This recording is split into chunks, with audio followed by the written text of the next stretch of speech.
Hi everyone, and welcome to episode 58 of Now and Men, the podcast on men, masculinities and gender equality. Yes, hi everybody, I'm Stephen Burrell and I'm coming to you from Wurundjeri. How are things with you, Sandy? I'm very well, thanks Stephen, but it's been very concerning lately to see here the increasing influence of xenophobic politics in many countries. I'm just back from the Netherlands. There's been a violent anti-immigration riot a few days ago in The Hague.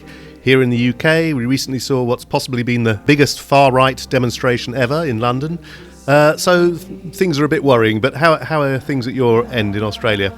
Yeah, much the same actually. It's quite distressing, isn't it? We did have earlier this year this Australian federal election where I guess there was perhaps a widespread rejection of this kind of anti-immigration politics, but then more recently we've seen kind of multiple marches for Australia they were called, in Melbourne and other cities against immigration, which it's quite ironic, isn't it, in Australia, which is obviously a land which has been colonised and has become a country made up of immigrants. And actually with one of the protests in Melbourne, they actually attacked a protest encampment of First Nations people, which is so quite ironic and also really upsetting, and it shows the importance, I suppose, of understanding our place in history and the world and the role of colonialism in shaping countries like the UK and Australia, both in the past and the present. So it feels very topical to be talking today to Professor Kopano Ratele. Yes, Kopano is a professor of psychology at the University of Stellenbosch in South Africa. He's published an extensive body of work focusing on two core themes: men and masculinities and critical and cultural African psychology, applying a decolonial lens to both fields.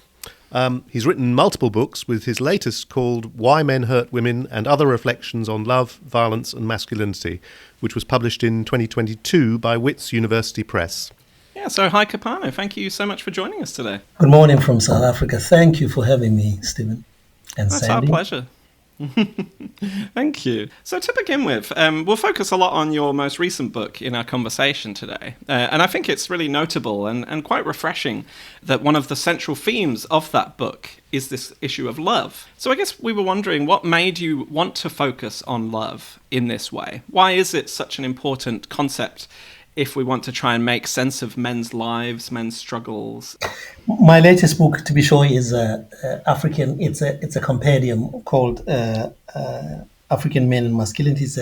It's a handbook by Palgrave, but I'm glad we're talking about this one because I was a sole author on this. Why did I want to focus on love? Love is a really tricky subject, and I'm sure we'll talk about it, particularly when it comes to men. And I watch a lot of love movies. I read a lot of novels, which, of course, always love is a central theme in fiction, in novels. But also the complex relationship between love, violence, between masculinity and love, between masculinity and emotions more generally. So those were the three main things. But the upstream problem is that in South Africa right now, as a matter of fact, we always have this spurts, this outburst of violence, and men are implicated in that. Most perpetrators of violence against men, against women, against children are men, and young men, all men, but young men tend to be at the receiving end, but also as perpetrators of violence. And so I was interested in particularly when violence is directed at the people you claim to love or you love. Yeah. Well, given how clearly, as you demonstrate in the book, how important love is to our kind of survival, to our flourishing as humans, why do you think it is that so many men and boys struggle to kind of understand love, to give it, to receive it? And why can opening ourselves up to love be a kind of transformative experience for men, would you say? The first thing I have come to understand is one never learns how to love, how to receive love, how to give it. And it looks like in our lives as men, at a certain point we are left to our own devices, as to how to understand the giving and receiving of love. The simple example I always have in mind is when you observe how in homes, particularly in these parts of the world, but I suspect this is all over the world, boys tend to be away from the kitchen table, the kitchen area, mostly. At a certain point, they just seems to be left to go and play outside more than girls. And around the kitchen, whether it's the kitchen counter, it's the kitchen stove, it's the if it's a studio, if it's a small kitchen around the dining table, you tend to find mostly female-bodied people, girls and their mothers. And if you don't learn relationship language, which includes the language of love, how to give it, how to receive it, how to work through the messiness of it, which as boys we tend to not to receive this language of love, which we're not educated into. We don't get to learn. Our education stops, as it were, at that point. Um, and so, as I will be saying quite a bit, so the relationship between this idea of love, by which I mean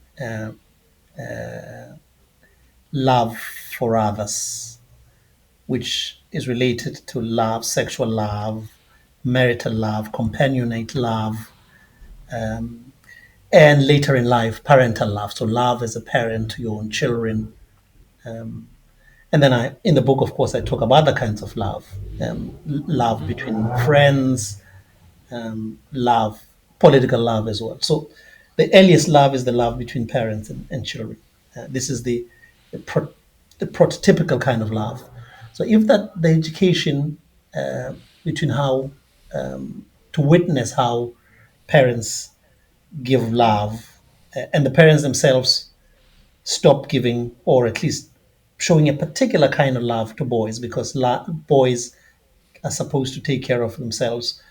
And I use this word care quite a lot sometimes. Sometimes it overlaps, but it's not the same thing as love. So if you don't receive adequate care, you are left to your own devices. And I'm always wondered, where do you then pick up these lessons in love? And South Africa is a very special case, not just because it's in the global south, but also in Africa. There is a high, really high, over 65% of children don't live with their fathers in particular. And 20%, 19 to 20% don't live with any parent at all. So that's a really high percentage of children left to find their own way in the world about what love means, what giving love means, what receiving love means. And you witness then, as we will speak probably shortly about this, if you live in a society where you are not cared for, it's very difficult to know how to care for others or for yourself for that matter. You said a little bit earlier about the relationship between love and violence. I wondered if you had more to say on that. I mean, why is it that men cause so much harm to people that they claim to love, such as their partners or children? I recently came upon another colleague whose work I read quite a bit, also South African, published a book a few years back in 2020. If you are brought up and a society doesn't care for you, so literally dehumanizes you, we might even go to that extent. And at the point where you are about to either steal or rob someone, and you're thinking I might get caught, um, and then you shoot them, perhaps for a cell phone, something as small as a cell phone. Our society tends to say, why do you get to be so inhuman? Why couldn't you just take the phone? And his point is this: for a long time, you would not pay particular attention to the conditions under which these young men who would rob, might end up robbing others or killing others, but you want them to turn to become more human at that point when they rob others. What I'm trying to say and what I've been thinking about recently from that work is is, and you can think about this from different kinds of theories, and I will come to one in particular. If if if at the outset, at an earlier point in life, violence or dehumanization and care are mixed in young men and young women's lives, as they tend to be in colonial conditions. But in South Africa, even after colonialism, after apartheid, if these are not very clearly separated in their own head, in their heads, um, it is really unreasonable to expect them at some point on their own to think clearly, to disentangle all these knots in their heads about where violence begins and ends and where love begins and ends. And this, I think, is the problem of many young men, because they grow up in these conditions where they don't, the distinction between being loved and being hurt are mixed up in their heads. It's a massive thing, and it takes for a lot of people either long term therapy or a, a love bombing. Somebody who just distinguish it for them about distinguish for them these two things, violence and love. Let me put it simply. So if a parent hurts you and says, "I'm doing this because I love you," love and violence get all tangled up in your head.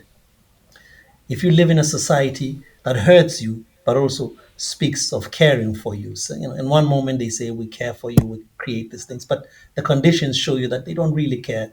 You can't distinguish as clearly where love begins and where violence. And I'm talking about personal violence, but also structural violence, right?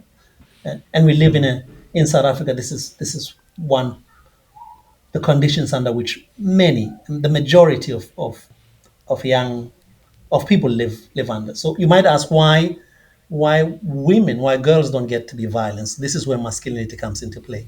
Why two children living in the same household, girls don't get to be violent, but boys get to be violent.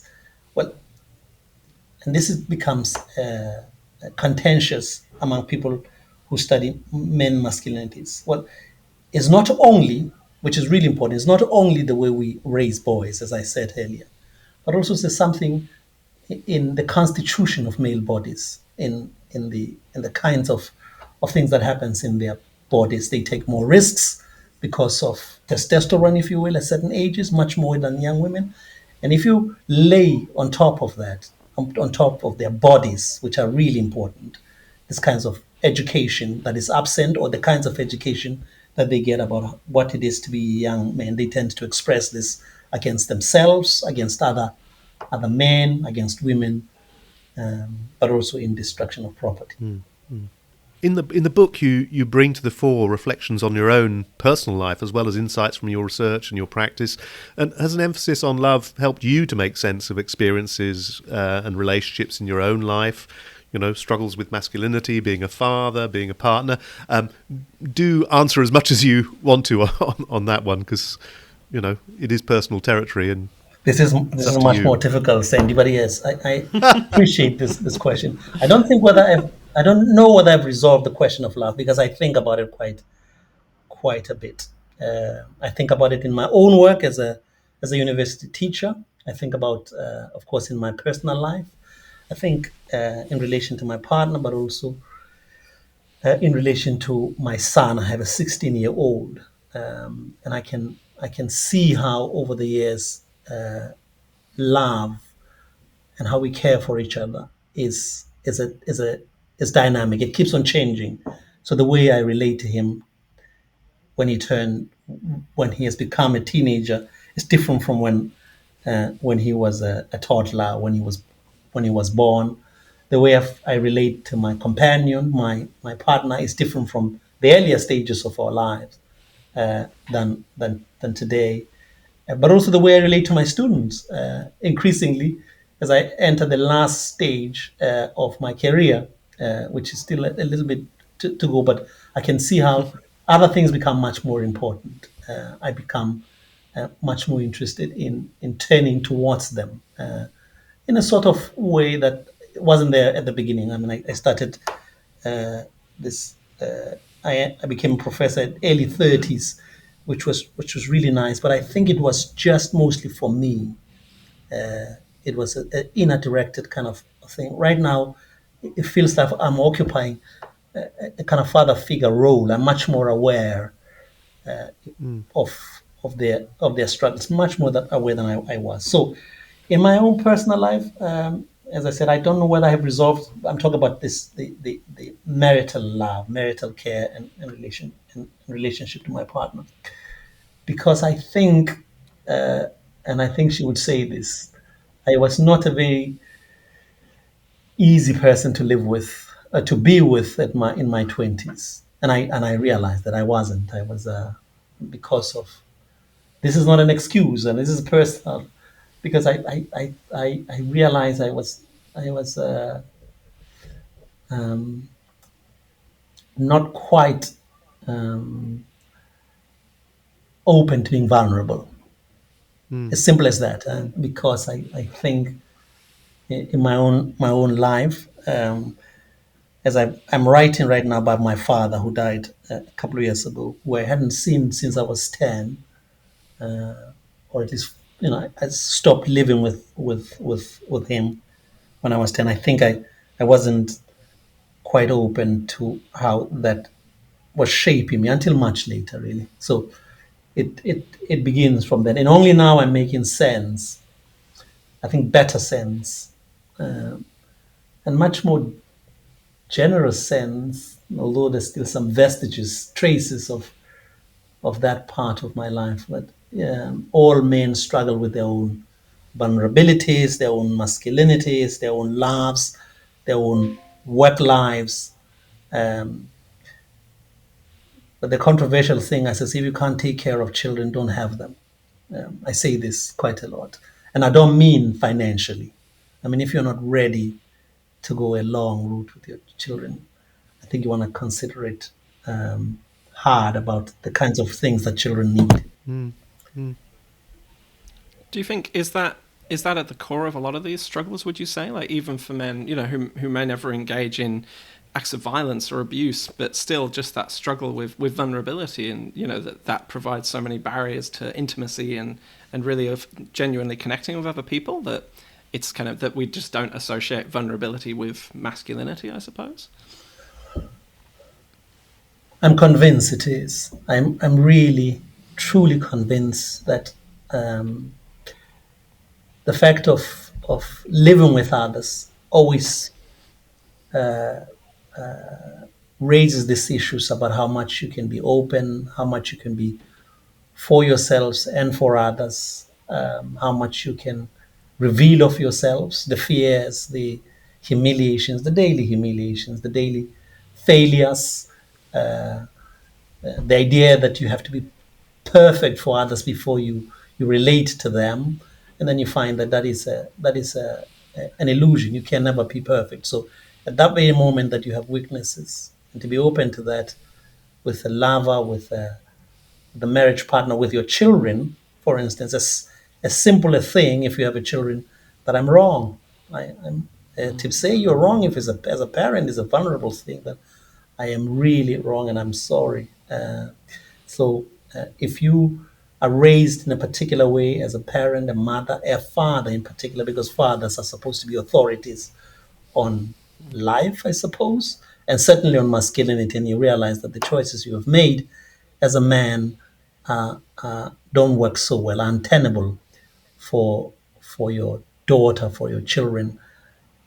Vulnerability is central, and being open to saying I'm wrong, to say I don't know, to say can we work this out ourselves, to say we might not get to this, to say at a certain point that the equipment that I have and sexual vulnerabilities that I men have that quite a lot, or whether you're losing hair, whether you're getting fat, whether all kinds of things lead back to vulnerability, and then of course shame that if you are raised in a culture which is the patriarchal culture, is that men would rather live without expressing their vulnerabilities and this shame that they might have, and express and they say, I need help. I need people to talk to. And what do you think we can do about that? How can we engage with men and boys about feeling more able to be vulnerable and express love, to give and receive it? And I suppose how do you find the balance there between, on the one hand, men and boys in many cases will, have some degree of privilege, like when they're being brought up, they may be treated better than girls, their sisters or whatever, but on the other hand, haven't learned to love or be loved. What do you think we can do about that, and how do we address that kind of tension, I suppose? It is a tension, and I thank you for that. Well, here's one thing that I now we know it much more. The right wing in the US, but also everywhere in the world. So podcasters who rise to the top are those who are more controversial, who have extreme views. We know that many podcasters became a conduit for the kinds of messages given by the Trump administration, but also are all over the world. In South Africa, we have podcasters who are really well known, and they say some really, and they tend to be young men, most of them. They tend to say things that are not just controversial, but are really misogynistic. They tend to reinforce the patriarchy, and they're doing this because they want to be recognized. They want, all kinds of recognition related stuff that comes with being known.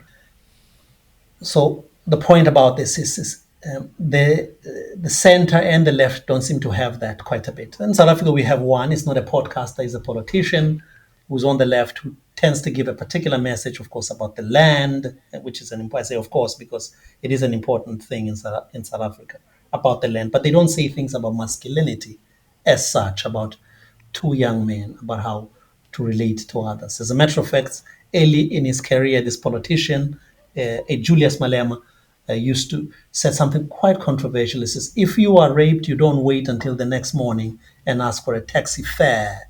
And he was supporting the previous president, Jacob Zuma, who was accused of having raped a woman back in the early 2000s. So, but he subsequently apologized after being taken to the Equality Court. So you don't have messaging, what bell hooks used to call, you don't have these blueprints for masculinities.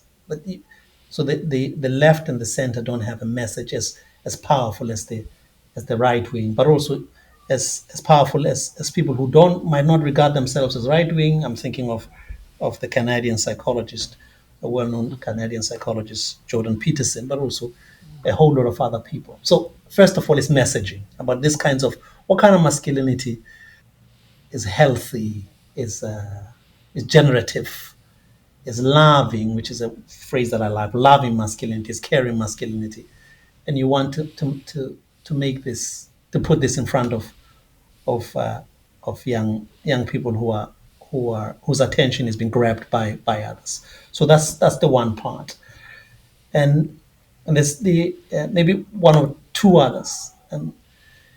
It is true that young men, boys are given more freedom earlier on in life more than girls, and they're given certain privileges. But it turns out, as you might be aware, it turns out the kinds of education and freedoms that they are given is not the freedoms that will keep them alive, will lead them towards healthy masculinities, and they really are turning women or potential partners, whether women or queer men or other non-binary men, towards them. And there's a new trend that you might know about called heteropessimism.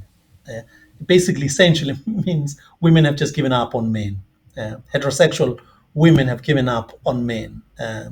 So it's turning away. This kinds of freedom that you thought you had, this I'm a loner. I don't want to reveal my vulnerabilities. I don't know how to talk to women. Are not helping. Are not helping. So the education we receive in our own families, in our own societies, are not being very helpful. Drinking, binge drinking, which men and women do, but they drink differently.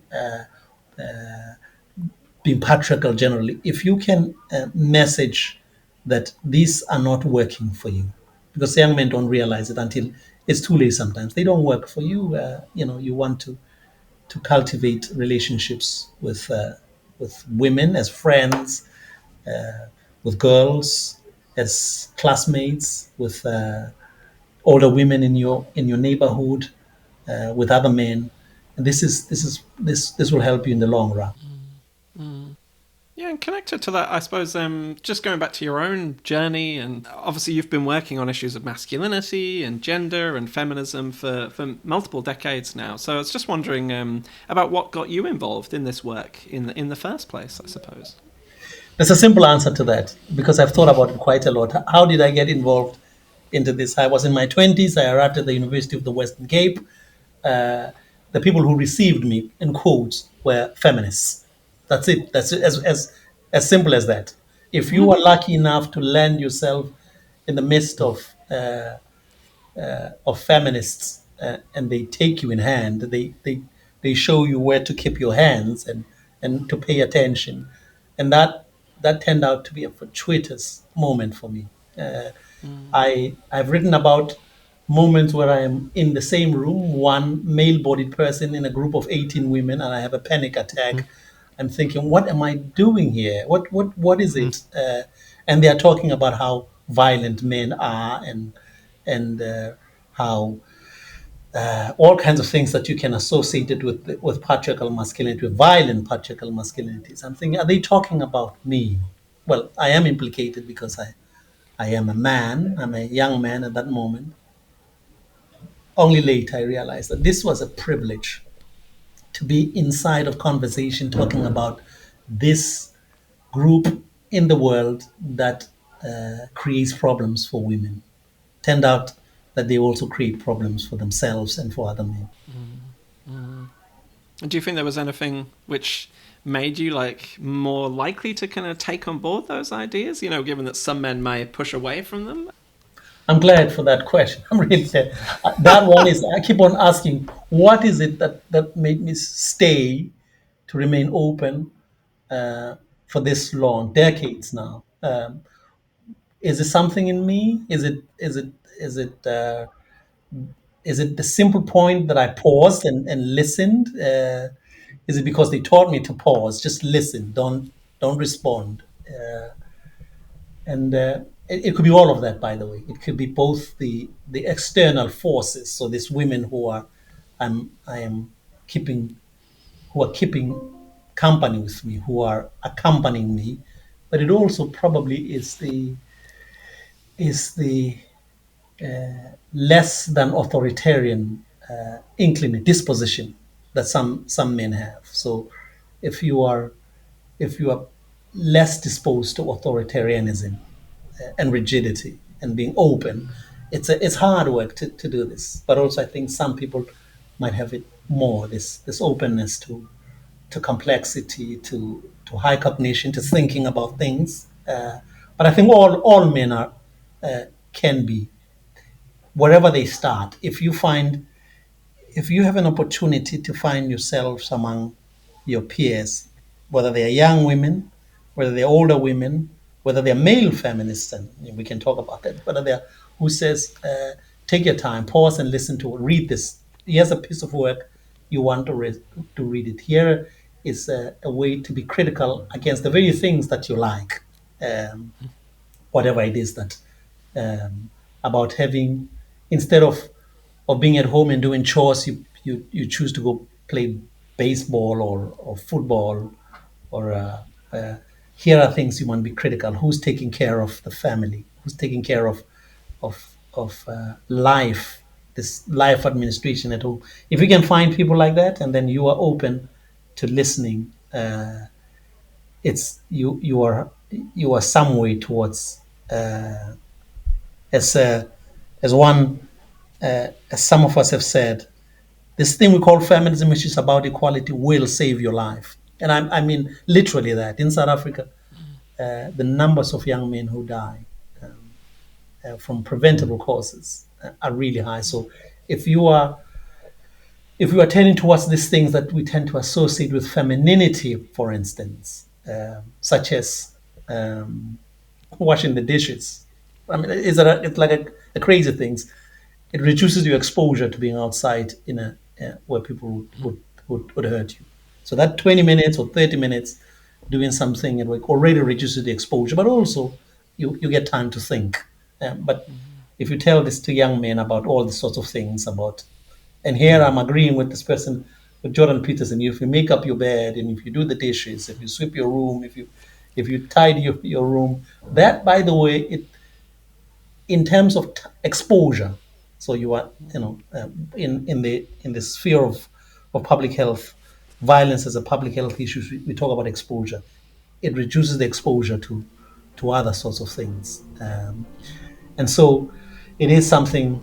This external forces, listening and reading, but also this where I started from, I suppose, to being able to listen, to stay and not jump into saying what the first thing that comes to my mind.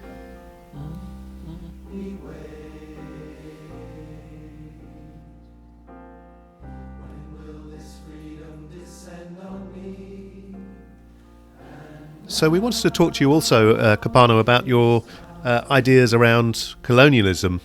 And, you've argued that even though colonialism fundamentally reconfigured men's lives and constructions of masculinity, it's been relatively peripheral in men and masculinity studies. Do you want to say a bit about why you think that's the case and what steps are needed to start to decolonize, if you like, this field? So let me say this again, and you're quite right. I think the way colonialism and slavery, let's stick to colonialism, has been written about, spoken about among friends, not just people on the right, is as a minor term rather than epoch making part of world history. It's reconfigured relationships, social relationship, personal, subjective relationships, so relationships of a man to himself, particularly if that man was colonized, but also men in the metropole, and it has left a major scar. So if I read work among friends who do critical studies of men and masculinities, including close people, I see they had not treated colonialism with the with the attention it deserves, about how it changed relationships between men and women, and men to their own psyches and their bodies.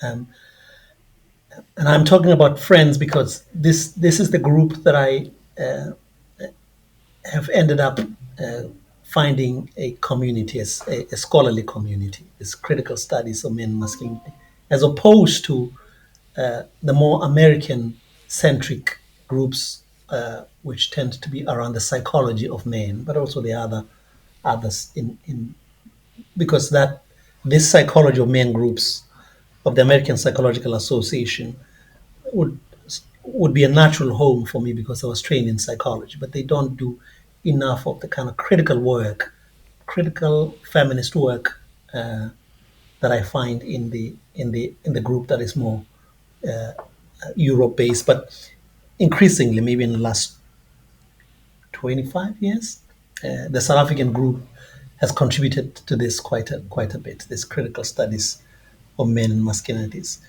So the South Africans increasingly are saying, well, you have to think about colonialism, about how at a certain moment, if you take South Africa, but also Zimbabwe or other parts of the African continent, there are these two moments at least. So when the Europeans arrive on the African continent, um, and over time they partition, and you can take any country, Belgium in the Congo, literally, it's just like a devastation of the Congolese, and they're still living with it.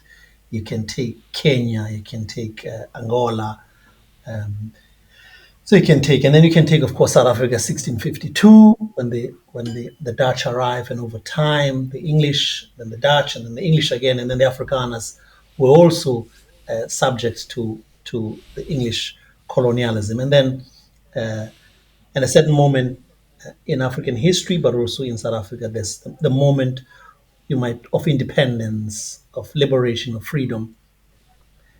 But it turns out that after colonization, you don't have a decolonized society. You have a more neo-colonized society. So you still need to decolonize epistemologically. By this I mean the knowledge. Knowledge is about what that have constituted the world, and then subjectively about, so what does it mean to think about the world from here, from South Africa, but as opposed to places which intellectually sound admirable. Iceland, which I visit quite a bit, Sweden, Finland, or the US.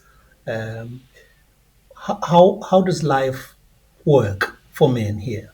And I have already mentioned that if you take a simple example, if you live in a country where the majority of men don't live with their fathers, because historically they are fathers, and this comes from that part of our history where fathers had to leave their families and go to the mines because they had to pay colonial tax. They were forced into labor. Even before that, they were serfs. They were enslaved in one way or another. And so young men had to find their way. And at some point, they also get to be part of the wage labor. So you have to think about how you subjectively and epistemologically decolonize the knowledges, but also the psyches, or the and masculinity itself. And this hasn't been done enough of in, as I say, elsewhere. But in South Africa, this has been picked up. It also be supported by work that has nothing to do so much with masculinity, but decolonization more broadly. The decolonization of being, as they call it, the decolonization of knowledge, and the decolonization of power. Um, by this, they mean that you have to think about knowledge. Who is writing about whatever it is that they're writing about? Where are they writing from? Whose perspectives are being privileged? That's the knowledge part you have to think about. So as a teacher, I have to think about, who do I teach?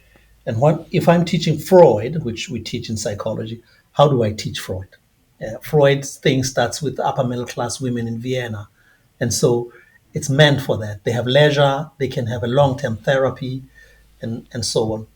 Where people don't have money, they don't have leisure. How do you give them psychology? How do you work with them? And so the epistemologies are important in decolonizing. The second thing is this idea of being. I also use the word subjectivity. You have to think about, how am I constituted? The simple fact, of course, is if you are, and this is Franz Fanon, the more I become articulate in English, the more I'm closer to the centers of power. So he tends to exclude some people who think that even if they speak other languages, for instance, 4, 5, 6 languages, they are not as bright as somebody who just speaks English on its own. This is really unfair. And it constitutes you that I am not smart. So you have to decolonize. Of course, as a teacher, again, I say, you are smart, of course, but you know, you have to learn English as a working language rather than as part of your being that constitutes you. That's that. And then probably the one that's been written as much about is power, about who is in power, who sits in power, what kind of historically, of course, they tended to be white men, but now uh, in South Africa, maybe in Rwanda, they are the black men and women. In other countries, they're still men. They're dictators. They're men. Again, you have to think about power. Who runs the world, as it were? And the one that hasn't been spoken about that I return to then is this decolonization of gender, the idea of gender itself, the idea of masculinity, what it is to be a man. And if we have adopted that the way of being, the men run the world, that they have to dominate others. And if we adopt that, somebody says you become a sub-oppressor, and I agree with that. So you simply take over the kinds of domination that you have inherited from how colonial rulers, so the colonizers, whether it's Cecil John Rhodes, and I can mention a whole lot of others. But in South Africa, Cecil John Rhodes was the person we thought about quite a bit. The message is don't adopt those. There are other ways to be a man, to live with others in the world. You don't have to own, as it were, the world. Don't have to own others. And some masculinities, the way we have written about them, researched them, thought about them, have not thought enough about the kinds of models, the colonial models that have infected knowledge, epistemology, gender, and power. And decolonial and decolonizing work starts from there, about bringing into being a new kind of world, new kinds of power, because power it will always be there, a new kind of man, and a new kind of knowledge, new kinds of knowledges. It doesn't mean, by the way, I should add quickly, it doesn't mean when it comes to knowledge, you throw everything away. As I said, I mentioned Freud, who offered us this thing called therapy. I mean, he invents literally this talking cure about, okay, how do you talk to people following Freud and others who come after him, but in a way that takes the world in which you live much more seriously.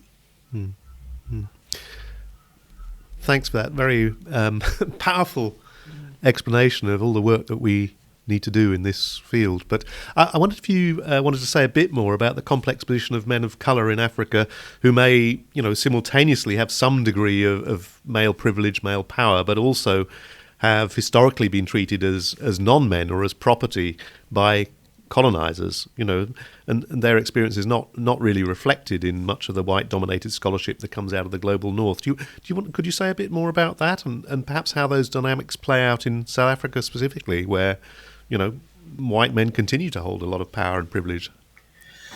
They do tend to hold a particular kind of privilege and power even today. So the Australian scholar Raywin Connell has this model about masculinities. At the top sits hegemonic masculinities, and then below that subordinate, complicit, and marginalized masculinities. So the subordinate one is an interesting one, but let me start with the hegemonic. Hegemonic is, as you well know, is the kind of ascended masculinities, the masculinities that all men want and women want to be associated with, as it were. So it's the culturally acceptable ways of being a man, and they tended to be in the West generally, and the West as it arrives, or Western ideas as they arrive in the colonies, they tend to be white, they're married, they're educated, they're middle class, and so on. The heterosexual, as I must mention that, of course, they as I said, married. I'm implicitly saying that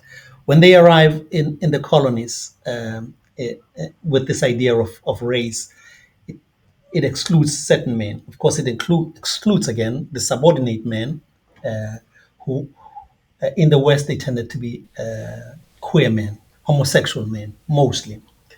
And then the majority of men are complicit. They might not be queer, but they are not hegemonic. They don't occupy the hegemonic.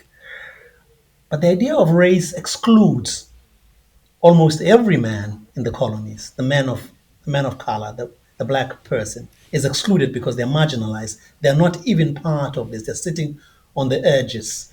So they're brought into a system that they didn't create, that they don't. They have to learn new rules about this.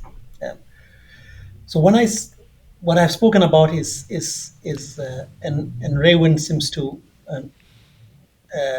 at least not disagree overtly or explicitly with me when I read the later work, is you will have something called hegemony within marginality. So you could have men who have power, who are men of a race in different spaces. What do I mean by this? So even if you have a president in a colony, in an ex-colony, even if you have this man who was a non-man at a certain point, but they assume power, they still never quite part of this this system where middle class or upper middle class men who would be white, men who run politics around the world, and you can take any figure for a long time, not just in the West, but also in the colonies. If you want to play in that, you never quite fully are the inventor of your own self. That you are not the sovereign of your own domain, as it were, even if you have power. But imagine if you are a young man who is growing up in any neighborhood in Africa, in South Africa, who who is who is thought to be dominant, whatever it is that they do. They still are living in a society that is dominated, but is dominated by the knowledges from elsewhere. So they might be hegemonic, but they live in a marginal society, as it were, as opposed to someone somewhere else in the world who has all the things that define masculinity globally, um, uh, which I've mentioned.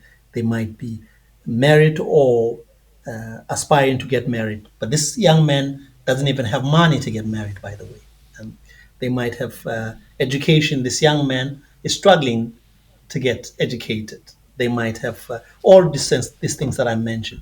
So the interesting thing is when people says there's a hegemonic masculinity in South Africa, I think they're not quite being explicit about this, that South Africa is a marginal country. It's a hegemon perhaps in Africa, in Southern Africa, but it's a marginal country in the world as opposed to the G7 or right. But it's, and then within that, there are this young men or men who never quite are sovereign with regards to their own masculinity. So to think about masculinity from the perspective of race shows you different things. Just as to think about masculinity from a queer perspective shows you these other things. That's these men who are subordinate, who are marginal. In the case of queer men, they are subordinate, but if they are queer and black, as you can see, it's a multiple kinds of marginalization. So to centralize, to think about race is not to merely, and it shouldn't be merely to reinforce the divisions between people who are racialized differently. Is to say the world shows itself up as different if you're thinking about it from the perspective of race, particularly from the position of being a man of color, a person of color, a black man or a black woman. Makes me think about the recent infamous scene in the White House of Donald Trump and J.D. Vance and all of these US politicians like ganging up on the South African president Cyril Ramaphosa, and the kind of gendered and racial politics going on there. I think it's quite a good demonstration of what you're talking about, really, isn't it? Oh, that's fantastic. Thanks, David. But did you see in that room there were two other men, white men from South Africa, a rich man, a billionaire, who was sitting there. And although that was a farce, it was a most amazing thing to watch. And we have watched it several times. It becomes a meme in South Africa. Ramaphosa brought that man because he himself, although he's a billionaire, and so maybe a centenaire, as they call it, he had to bring another man who might look like Trump, and he had to bring wanted to bring a golfer as well, who couldn't come. So in one sense, to say, well, I might look different, but I am closer to you because I'm closer to these billionaires and the people who play golf with you. So one has to be observant of all these dynamics. That if you are playing from the global south as a man of who's racialized as black, you even have to play because you realize they realize that I'm playing in a space, not just because it is white, but it also is a particular kind of whiteness, right? A particular kind of whiteness. Yeah, I was actually wondering about Cyril Ramaphosa, because you kind of mentioned earlier, and you talk about in your book about how he has actually spoken out quite a lot about violence against women. So I was wondering do you think he is in some ways, modeling a different kind of masculinity? Are his words being followed by deeds as well, would you say, in actually creating some change in this area in South Africa? Or? Well, I guess he's the best. He is the one president. Well, maybe Mandela was like that, but Mandela didn't have a program who has spoken out. Whether those words are enough, I don't think they are. I don't think. I don't think he's doing what needs to be done as far as programmatic work is happening. So we know what works. I mean, we know from global studies the kinds of things that work. We know, and he knows. It seems like he's been made aware about from the simple to the most complex things. If you don't have women being safe when they attend, school, that they can be, girls can be raped, can be sexually violated, can be assaulted. It really makes their world dangerous, unsafe, that they can't thrive, they can't flourish. But it also, he's not been as educated about the kinds of masculinities that are implicated in making others safe. So he has, for instance, now recently, which should have gone almost immediately when he's speaking about this, that you have to start at kindergarten, early education, for instance. You have to start at multiple levels of education. So he mentioned quite a substantial amount of money to support early childhood education. So it looks like there's some steps towards thinking about this idea of gender social relations, about masculinity in relation to other kinds of gender positions in the world. But I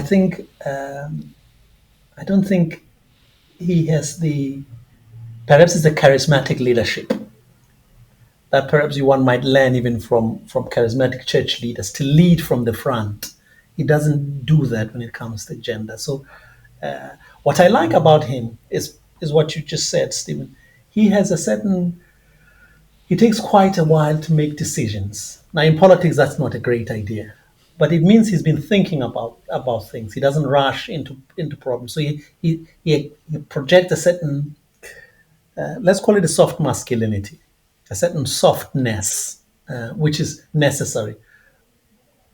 But you also want to be, at the same time, to pursue that this kind of masculinity is what you want. I say soft. When I say soft, people think it's weakness. It's a different thing. It means that you are listening to people. You are learning from others. As a matter of fact, he just said this past week. He says we can learn from the opposition. He was attacked. He was really attacked for that. So even learning from the people you disagree with is thought to be a bad thing in politics. So you don't need to be a Chairman Mao and be pursuing the great leap forward or the cultural revolution, but you want to be leading from the front about what kinds of men and women you want to produce in a liberated and a free society. In our last episode, we spoke to Professor Cynthia Enlow, and she highlighted how progressive resistance movements that espouse gender equality often still end up reinforcing patriarchy when they themselves claim power. And we wondered to what extent you would say this has been the case in South Africa after the fall of apartheid and the rise of the ANC and so on. Are today's younger generations, pushing for deeper social change? No, I'm sorry. This is as quick as that. It's no. Cynthia Enlow is quite right.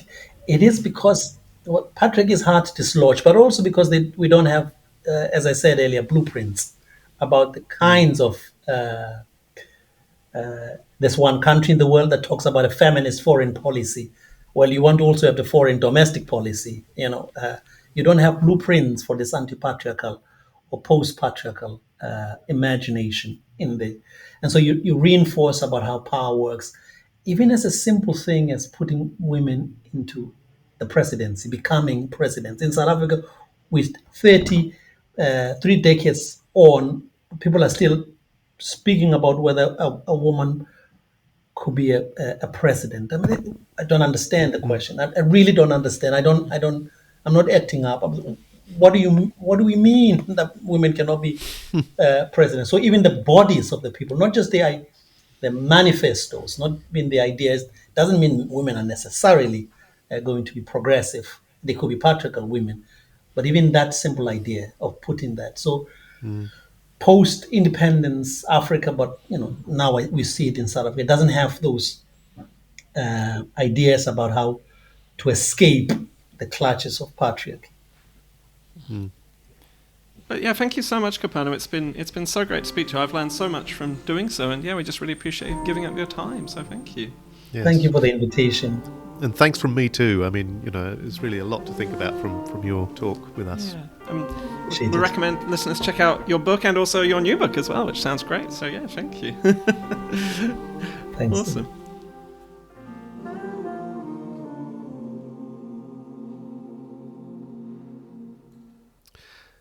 Well, Stephen, as a middle-class white researcher, sometime activist, with a family background in colonialism, not in South Africa, but in Ceylon, Sri Lanka as it is now, it's fascinating to hear what Kopano had to say, particularly about colonialism and decolonisation and how important that is.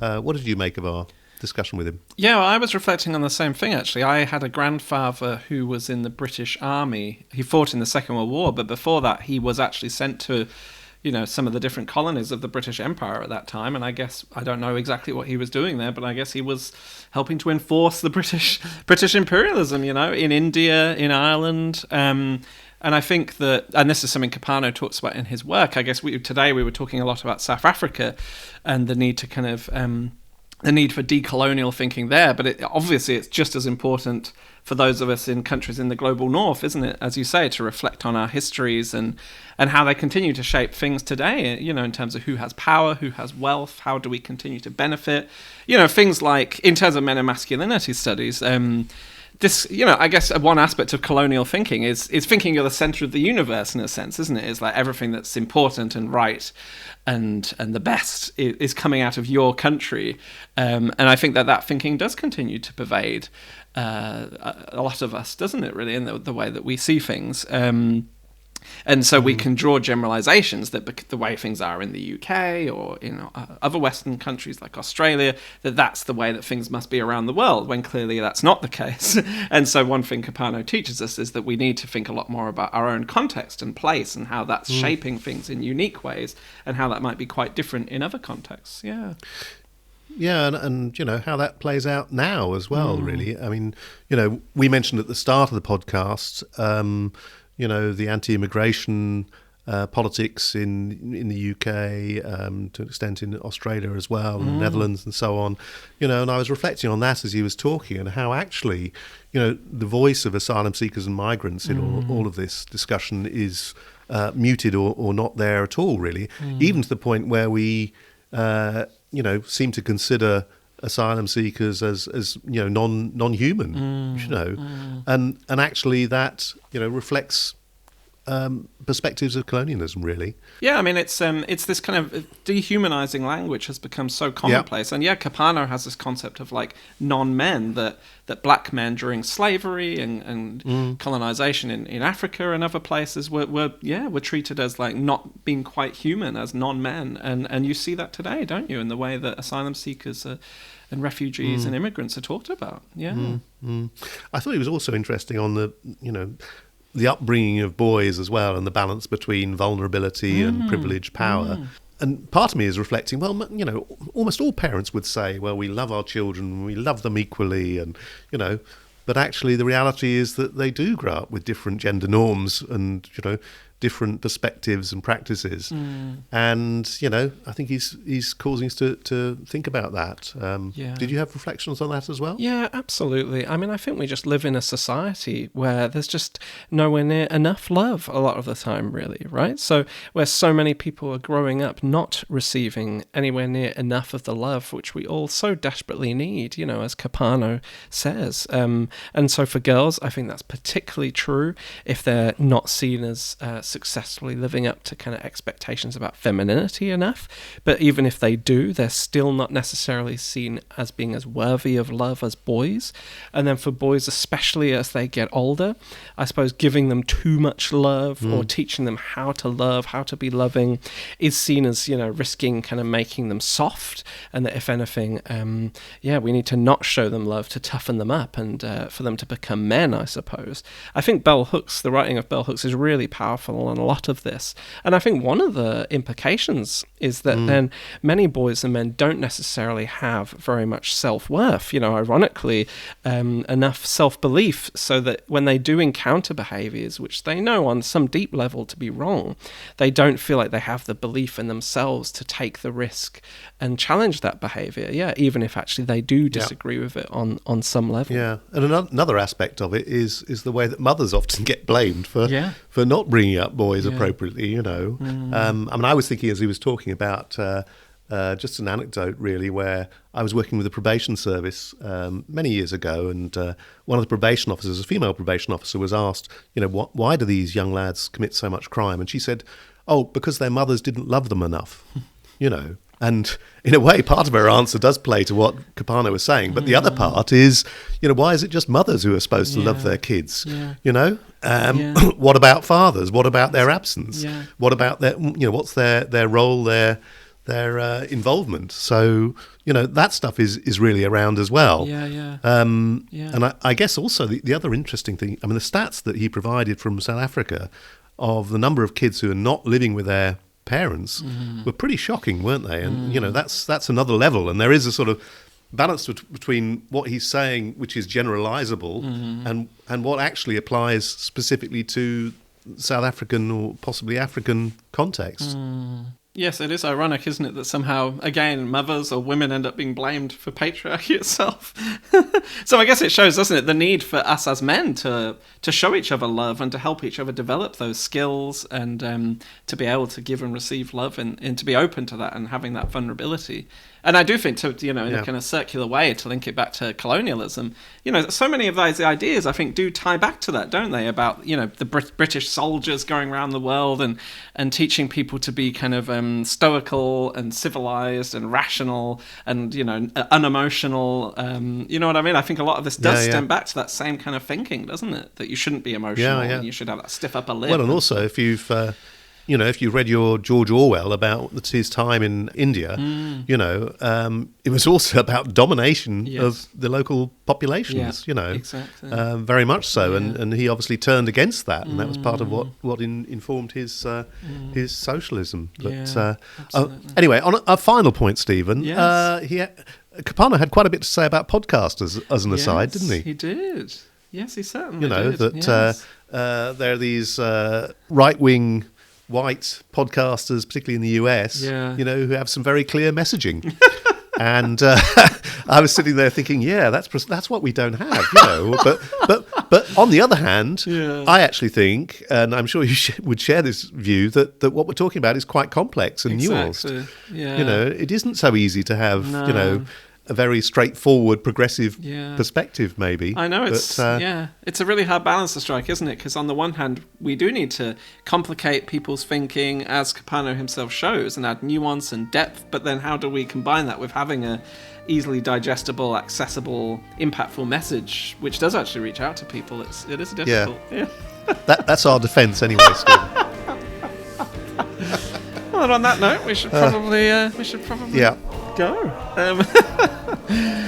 But thank you so much, everybody, as always, for listening. Subscribe to Now Men and leave us a review if you haven't done so already. And contact us at nowamen@gmail.com, and we'll be back again soon. Thanks for listening, and bye for now. Thank you. Bye-bye.